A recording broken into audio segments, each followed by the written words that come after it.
Histórias do cotidiano, com o historiador Marcos Vinícius Santana.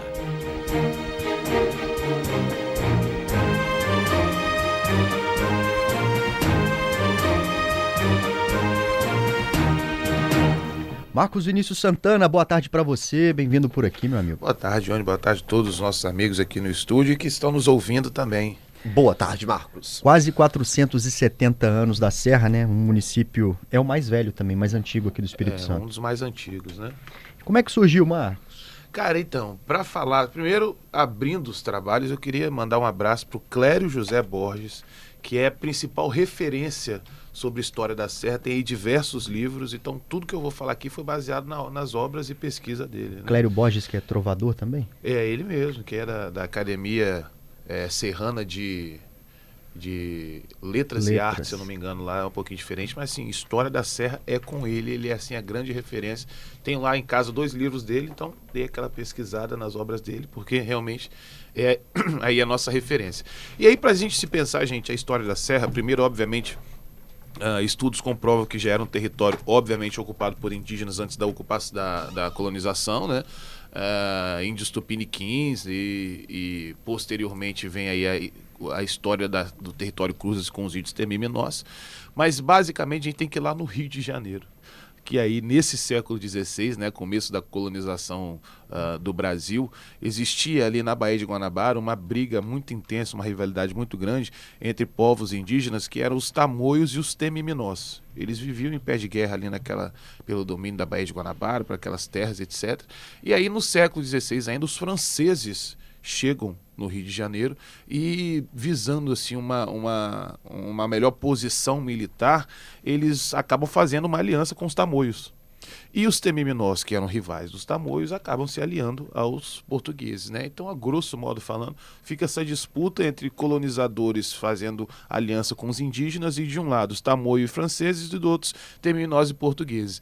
Os Temiminós tinham como líder, ou um dos líderes, Maracajaguaçu, que na língua indígena significa gato grande, né? E eles viviam na ilha de Paranapoã, que hoje é conhecido como Ilha do Governador. Eles acabam sofrendo um revés militar, são expulsos da ilha de Paranapoã e acabam conseguindo um asilo, digamos, né, militar aqui no Espírito Santo. Então Vasco Fernandes Coutinho fala, vem pra cá que vocês são nossos aliados e aqui a gente vai arranjar um lugar para vocês. E a gente não tem ideia de número, né, mas um grande número de Temiminós vieram para cá. Não temos ideia de números, assim, pode ser que as pesquisas, principalmente do Clério, possa trazer uma estimativa, mas foi uma quantidade grande, porque realmente era um povoado, né? O povo praticamente inteiro Temiminó vem pro Espírito Santo nessa retirada, né? E aí, uma vez em solo espírito santense, o Clério até faz uma referência que possivelmente eles primeiro foram colocados ali onde hoje tá ali a Gruta da Onça, né? Na entrada da Baía de Vitória, depois foram para Santa Cruz, né? E aí, posteriormente, eles junto com o jesuíta Brás Lourenço, eles acabam fundando uma aldeia aos pés do que era colocado como Mestre Álvaro, né? E aí é importante se dizer, serra, essa palavra serra faz alusão justamente à elevação mesmo, né? Ao local por ser mais alto. Quem vem hoje da serra consegue ver, isso é muito interessante, que quando você passa ali na frente daquele hospital ou do supermercado São José ali, você consegue ver quase que Vitória inteira. Se você tiver a oportunidade de estar a pé, porque carro você tem aquela questão do trânsito, né? Mas você consegue ver até o Penedo, você consegue ver a elevação da Fonte Grande, você consegue ver a Pedra dos Dois Olhos, justamente porque aquela parte é mais elevada, né? Então por isso o nome de serra.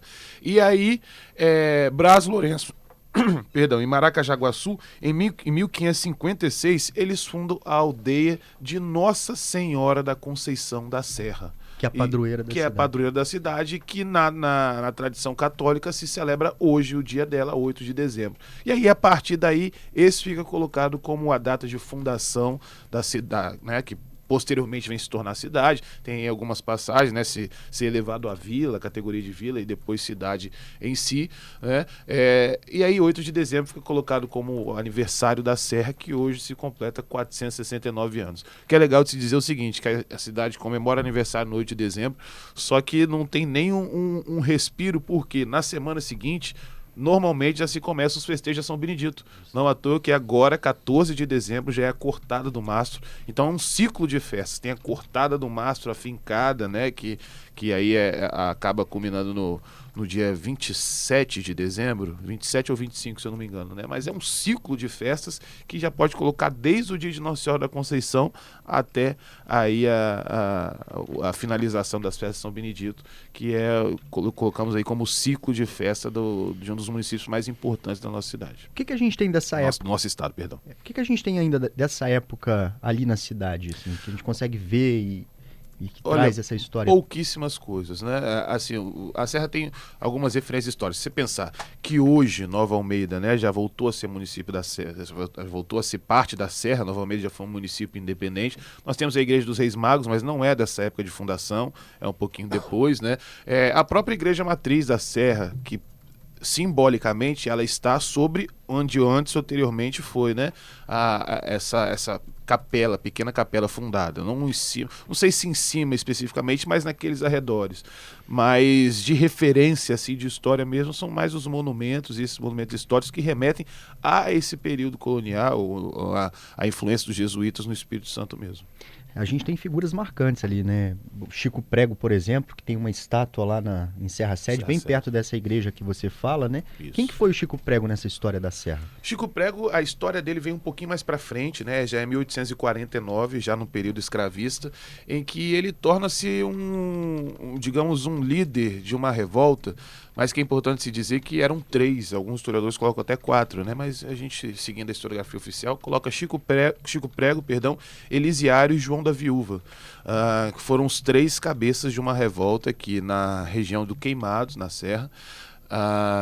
Um padre italiano que tinha acabado de vir de Iuna, chamado Padre Gregório de Bene, promete aos escravizados que se construíssem a igreja ali destinada a São José, quando a igreja fosse inaugurada, eles teriam a sua carta de alforria dada, a sua liberdade dada, né?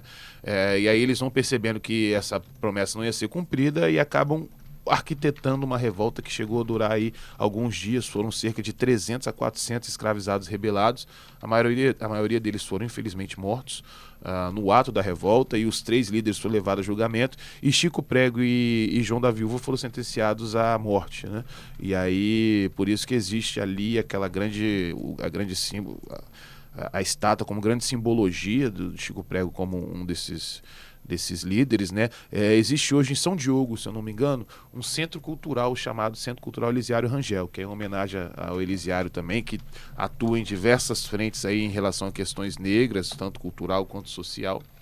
E é importante também se dizer, Johnny, a gente estava até conversando aqui fora do ar, que é o seguinte, quem estiver nos ouvindo, faça o exercício de colocar no Google a única cidade fundada por um indígena, e vai aparecer Niterói. Porque, para quem não sabe, Maracajaguaçu veio para cá, e aí na retomada, porque os franceses, eles conseguem dominar o Rio de Janeiro e fazem lá a França Antártida, né, que era uma colônia francesa no Brasil. E aí, para retomar esse território, a coroa portuguesa pede ajuda a Vasco Fernandes Coutinho, e daqui, junto com os Temimenosos que já aqui estavam, foram muitos indígenas. Teve confronto nessa época? Teve confronto, eles conseguiram, todas essas conquistas que a gente faz são conquistas militares, né? E aí a fundação da cidade do Rio de Janeiro, o que é datado como a retomada e fundação da cidade do Rio de Janeiro, tem essa participação capixaba como retomada. Então, se o Rio de Janeiro hoje existe, tem muito sangue indígena ali participando, né, de indígenas capixabas. E aí, o Araribóia era filho de Maracajaguaçu.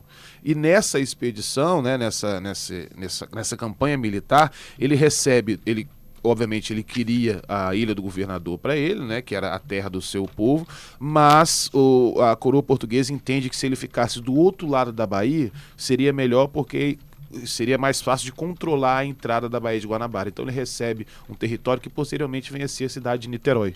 E aí, quando a gente coloca no Google, se coloca que a única cidade do Brasil fundada por indígena seria Niterói, por causa de Araribóia, mas a gente precisa também colocar a Serra nessa lista, porque o pai dele, Maracajaguaçu, ajudou a fundar a cidade, a aldeia, né, que posteriormente vem a ser a cidade da Serra. Eu fiz essa pesquisa aqui, Marcos, e foi em tempo real, tá? A única cidade realmente que aparece é Niterói. Não falei? E que tem mais ou menos a mesma idade da Serra. E aí a gente precisa mudar isso aí, porque Maracajaguaçu, como eu disse, né, quando a gente vai se escrever história, historiografia, se coloca com muito mais peso a mão jesuíta, né, mas em participação e até em ocupação daquilo que posteriormente vem a ser a cidade da Serra. Maracajaguaçu e os Temiminós tiveram muita participação. Agora, como é que era essa relação, né, dos indígenas com os jesuítas? E depois a gente vem um período de escravidão, né, muito longo, aquele período escravagista todo. Como é que foi essa relação? Porque eles ajudaram, de alguma forma, os portugueses a manterem a hegemonia, o território, enfim. E Isso. Depois? Nos estudos que a gente tem aqui, principalmente pensando a Serra e a relação dos jesuítas com os Temiminós que vieram, se coloca uma relação muito conturbada mesmo, porque para além da questão da dominação, né, e principalmente de imposição da fé, isso é muito importante se dizer, Maracajaguaçu, tanto Maracajaguaçu quanto Araribóia e outros líderes Temiminós aqui no Espírito Santo, eles foram rebatizados, pra você ter noção. Eles tiveram outros nomes dados a ele, e é principalmente para se pensar o choque de cultura. Né? Um exemplo que se coloca no estudo do Brasil, da relação, né, indígena-colonizador em geral, a questão da poligamia. Né? O indígena não tinha aquela coisa de se pensar a monogamia e, para além daquilo, ser um pecado. Então isso era muito comum, né, na concepção indígena. Também a imposição do trabalho, isso é muito importante se dizer. Existiu esse processo de catequização, mas muitas construções que nós temos hoje, principalmente do passado jesuíta, foram feitas por mão de obra quase escravizada do indígena. Né? Então era um processo realmente de imposição, de escravidão. Existiu a escravidão indígena, isso é muito importante se dizer, e era um processo realmente de constantes tensões, né? Principalmente nessa questão de aculturação e de imposição da força do trabalho, de impor a fé também, isso é muito importante, né? Porque se coloca a fé indígena por muito tempo no sentido folclórico, né? Uma generalização muito grande das entidades, como só existisse Tupã e Jaci, que era o deus dos raios, e a lua, e não era assim, existia toda uma fé muito plural, diversas entidades, diversos povos que, com a relação da catequização, basicamente essas divindades foram dizimadas, né? Dizimadas do ponto de vista da fé. E eram muito diferentes essas divindades, né? Acredito porque não tinha essa globalização até para...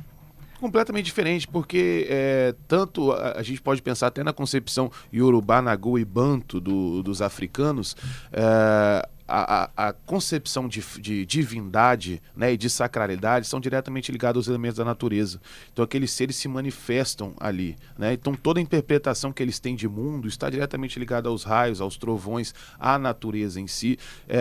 Principalmente é uma concepção de divindade, em sacralidade, que não está totalmente diretamente ligada à pureza, como é na concepção judaico-cristã, em que as divindades são completamente são não humanas, né, do ponto de vista do erro, do pecado. Então são divindades que às vezes podem também atuar para o mal ou para o bem, dentro do que a gente entende como bem e mal, né? Isso aí depende muito de como é a sua ligação com a divindade, ou o que você planta na terra para se pensar essas divindades. Isso causava, obviamente, um estranhamento muito grande, e era colocado sempre na polarização entre bem e mal, e inferno e céu. Colocavam todas essas divindades como divindades do mal, que não poderiam ser cultuadas de forma alguma. Então a fé cristã precisava ser imposta.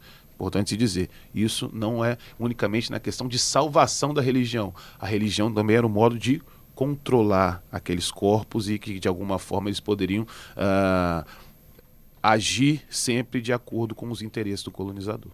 Tem ouvinte participando, Zagoto? Os ouvintes, Marcos, boa tarde. Boa Estão curiosos para saber o nome de alguns bairros, por exemplo. O José falou se você saberia contar a história de Chico City, que o povo vai amar. E tem um ouvinte aqui que está arriscando um palpite para o nome desse bairro. É o Rominho.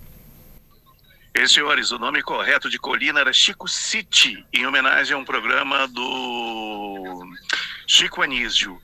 História com Serra, eu moro aqui em Jardim Camburi, mas trabalho há 22 anos no bairro de Fátima. Então, para mim, eu sou praticamente um cidadão do bairro de Fátima. Até a igreja que eu frequento é lá. Abraços! É isso mesmo? Assim, até onde eu fiz pequenas pesquisas, a referência seria isso mesmo. Se eu não me engano, Chico City foi um programa de comédia do Chico Anísio, né, da década de 70. Isso. Ficou muito famoso na década de 70, né? E aí foi acabar dado não sei se foi adotado como nome oficial ou se era mais aquela coisa popular. Apelido, né? E na história da Serra também eu gosto muito de destacar a história de Novo Horizonte, que inicialmente o nome era São Sebastião e que foi um bairro criado para ser um território de prostíbulos. Justamente porque Vitória passou por um processo de higienização, de tirar os prostíbulos ali do centro de Vitória, do entorno e da Ilha do Príncipe, e muito movido por aquele processo de industrialização ali da cidade, né, se criou um bairro próximo a Carapebus para ser só de prostíbulos, São Sebastião. E a mudança do nome, e aí já é uma imposição da população, é uma mudança justamente para romper com esse passado de prostíbulo que ficou estigmatizado São Sebastião e Carapeba como local dos prostíbulos, e aí muda-se um bairro para ter um novo horizonte. E aí forma-se o bairro Novo Horizonte. Para ter um novo horizonte diferente daquele, olha, daquele forte. atrelado, né? E isso era muito ligado também a implantação da implementação da CST, que era ali próximo, né, que hoje vem a ser Arcelor, voltado para os funcionários. Então era um local que tinha o grande fluxo de homens, né? Então a região, a parte boêmia e de prostíbulo se desenvolveu muito ali, que anteriormente era em Vitória, muito em cima da questão portuária, né? Então para fomentar a noite portuária ali, de trabalhadores portuários que estavam ali, existia essa questão dos prostíbulos. Aí diante no processo de retirada desses prostíbulos daqui, se criou São Sebastião na Serra, que posteriormente veio a ser Novo Horizonte. Não tem nada a ver com essa história dos prostíbulos, mas Adalberto falou dos nomes das ruas lá na Serra, né? Alguns bairros vão numa mesma pegada. Em Novo Horizonte, todas as ruas têm nome de pássaros. Ah, é? Sabia? Não, isso eu não Tirando a sabia. Avenida Brasil, que é a principal, que corta Novo Horizonte, todas as outras... Tudo rua, pássaro. Graúna, A gente tem uma enfim. história de lá. Eu lembro quando era Carapeba, antes o Novo Horizonte. Agora, inclusive, eu moro no bairro... Agora, inclusive, ele mora no bairro. Agora eu já passei muitas noitadas. Ainda bem que eu não falei o nome. Falou. Ai, meu Deus. Algumas noitadas nos prostíbulos ali de Novo Horizonte. Não tem vergonha de falar, era muito bom, viu? Aí. Anos 80, 79, por aí. Ainda bem que eu não falei o nome antes. Ô Marcos, uma coisa que eu não entendi, talvez, não sei se você tem essa resposta, mas por que esse território começou a ser habitado, né?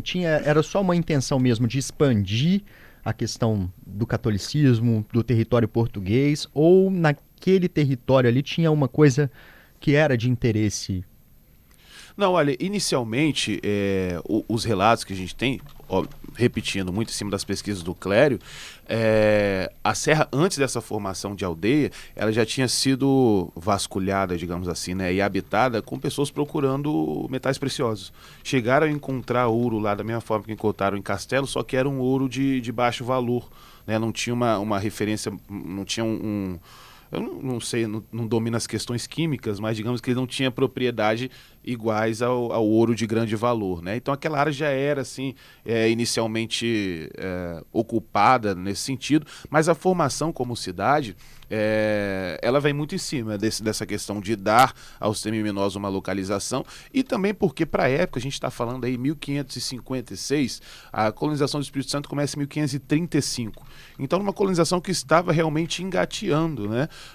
Se for pensar o que a historiografia oficial nos traz, os portugueses tinham acabado de sair de Vila Velha, que era a Vila do Espírito Santo, e vai para Vitória, isso em 1551. E aí, em 1556, são 5 anos depois, já é um processo realmente de, pouco a pouco, ir ocupando as áreas próximas, né, do entorno dali, do que era colocado como concepção inicial de primeiro território, o território fundador, que é Vila Velha. É importante dizer também que, com o passar... A gente fala muito de serra, aí se pensa essa parte inicial, a serra-sede, né, que é colocado hoje como serra-sede, e a partir dali as áreas do entorno se desenvolvem muito em cima da agricultura, né? Não é à toa que Serra chegou aí, não sei se é ainda hoje, mas os grandes produtores de abacaxi, por exemplo, né? Essa região que a gente chama dos queimados, foi grande...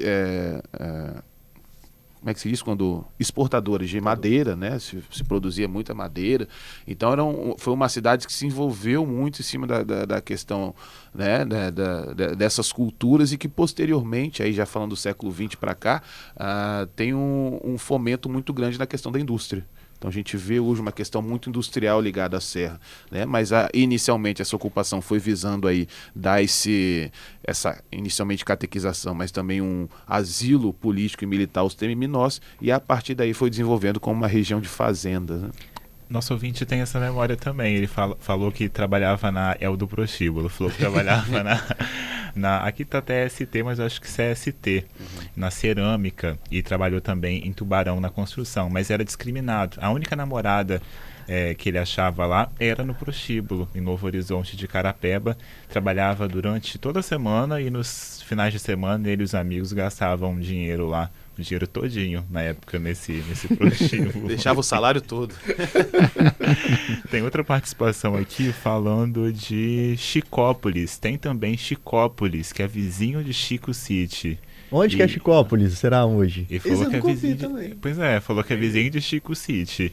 E tinha um bairro chamado Calabouço, o Rominho falou aqui. Outro nome de Sossego, Calabouço. Esse eu nunca ouvi falar, não. Sossego acho que é o nome oficial hoje, né? Calabouço, se eu não estiver equivocado, Marcos, é o nome atual do bairro Eldorado. Eldorado. Né? Eldorado, se eu não estiver Eldorado já é próximo a Barcelona ali, né? Que é próximo a Barcelona Porto ali. Canoa. Isso, Barcelona, Porto Canoa, Eldorado. Eu tenho que fazer uma pesquisa aqui, mas eu tenho quase certeza que Calabouço era esse bairro. Conjunto habitacional que foi renomeado como bairro Eldorado por moradores. E Barcelona, que era Granjas Novas, né? Isso. Porque Calabouço também, convenhamos que não é um nome muito legal pra ser bairro. Onde você mora, não? Calabouço. Não é nem morar, pô, eu tô vendendo uma casa aqui, aonde? Lá no Calabouço. Olha, a gente estava falando aqui mais cedo, né, que as ruínas lá de São José do Queimado agora são patrimônio cultural brasileiro. Isso. Quando o IPHAN tomba um patrimônio desse, o que muda, Marco? Assim, por que isso é importante para a nossa história, para a manutenção da... O tombamento, é importante dizer que ele existe em 3 camadas, que é municipal, estadual e federal. Esses tombamentos existem, obviamente, né, diversas, digamos, etapas para ser feito, né? Tem algumas categorias. No caso de Queimado, se eu não me engano, já era municipal e estadual, e aí veio para o IPHAN, e se eu não me engano, tem mais de 30 anos que o IPHAN não exercia um tombamento aqui no Espírito Santo, né? E fez através das ruínas de São José do Queimado. E basicamente é a proteção desse local. Quando a gente tomba um local, basicamente pensando, ele tem que manter aquelas estruturas que fazem referência à história que ela exerceu. Um exemplo, Mercado São Sebastião, em Jucutuquara, tem um tombamento cultural e municipal, né? E aí não é só aquela fachada que é tombada. Quando você entra, existe toda uma estrutura das bancas, né? Como eram as bancas do mercado da época, porque precisa manter aquilo ali, porque faz referência ao mercado. E aí no caso de São José dos Queimados, que infelizmente, né, todo o tombamento, tanto municipal quanto estadual e federal, foi tardio, porque se hoje são ruínas, foi porque a igreja foi realmente abandonada, né? As pessoas acham que os escravizados destruíram a igreja, mas não foi isso. Não, a igreja funcionou por um tempo e hoje ela está assim porque ela foi abandonada. Mas e na aí, época da revolta eles quebraram a igreja? Teve isso? Não, eles fizeram uma revolta, tomaram, a grosso modo, assim dizendo, não existiam grandes danos à igreja, acredito eu, né? O que preciso dizer é que a igreja funcionou por um tempo e ela foi abandonada, assim como tem também a igreja de Viana, que ficou do mesmo jeito, como tem as ruínas do Casarão de Carapina, a gente falou aqui recentemente, né, sobre isso.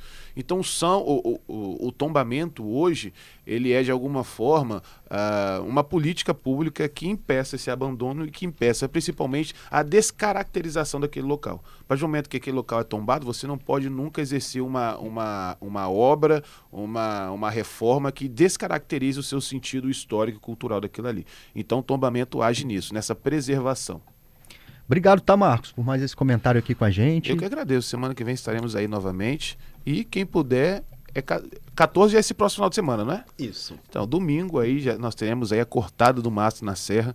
É assim, um dos grandes eventos culturais do nosso estado, a presença da Banda de Congo, e tem uma programação que se estende aí quase que até o dia 20, quase não, até o dia 27, 25, 26. A Sara respondeu aqui, Marcos, Sim. Dia 26 de dezembro. Aí, até dia 26. Então é muita oportunidade a gente ter contato com a nossa cultura e vale muito a pena. Olha a curiosidade, Marcos. A Sara, nossa ouvinte, até falou: eu sei a data aí, Adalberto, é 26 de dezembro, que é aniversário do irmão dela, por isso que ela sabe. E ela falou: mamãe fala que foi por conta de acompanhar os festejos de São Benedito que ele se animou e quis nascer nessa época. Aí o irmão dela já nasceu na festa já. Já dia só falou, 26 tá na hora de eu sair, ouvindo esse batuque maravilhoso, eu vou sair logo. Aí ele falou, agora eu nasço. É isso aí. Inclusive, essa festa é cheia de simbolismo. Você já explicou pra mim a cortada do mastro, fincada do mastro, de onde vem isso, né? Isso, Uma exatamente. história muito rica. Vem da lenda de que um navio negreiro estava naufragando. É isso. Algumas narrativas colocam em Nova Almeida, né? Existe essa narrativa também na Barra do Jucu, mas que, a grosso modo, os escravizados se agarraram ao mastro e pediram a São Benedito pela salvação. E hoje é a simbologia do mastro nas bandas de Congo. Tá chegando mais mensagens, Tem mas uma última aqui do Felício. Dá tempo? dá tempo.